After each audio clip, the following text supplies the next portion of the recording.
belges. Les ministres des Affaires étrangères et de la Défense, Didier Reynders et Steven Van de Putte, ont signé lundi midi la coopération structurelle permanente CSP en matière de défense, premier pas concret vers une plus grande coopération européenne en la matière. Les deux ministres belges ont été les premiers à signer le document reprenant 20 engagements dans le domaine de la défense. 23 pays européens signifient par leur signature leur intention de s'engager dans une coopération militaire renforcée. Le document va être remis à la haute représentante de l'Union européenne pour les affaires étrangères Federica Mogherini, présente à la cérémonie de signature.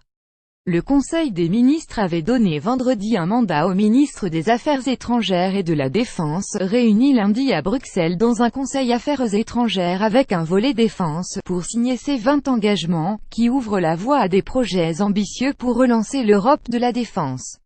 La décision du Conseil des ministres montre le rôle moteur que la Belgique veut jouer en matière de sécurité et de défense, a souligné lundi le Premier ministre Charles Michel. Elle place la Belgique dans le cockpit européen.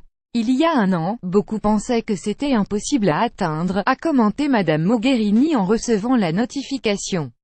Les ministres ont ponctué la cérémonie par une salve d'applaudissements.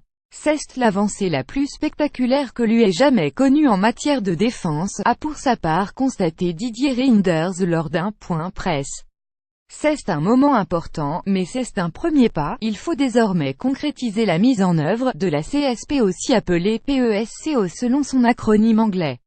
Le ministre belge a plaidé pour que la CSP développe une approche inclusive, où tous les États membres puissent participer à tous les projets de défense qui seraient proposés.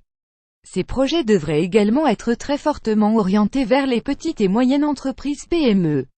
Enfin, il faut aussi porter de l'attention aux opérations civiles, souvent liées aux opérations militaires, a estimé le ministre. Le nerf de la guerre sera le financement des projets de défense. La coopération structurelle permanente permettra certainement de diminuer les coûts pour les États membres, mais également de développer une véritable politique industrielle militaire, à l'instar de ce qui existe en aéronautique ou en politique spatiale. Ça nécessite des moyens, mais qui souvent ont déjà été annoncés, a noté Didier Reynders. 23 pays ont signé les 20 engagements lundi. Le Royaume-Uni, engagé dans un processus de sortie de l'Union européenne Brexit, et le Danemark n'ont pas souhaité participer.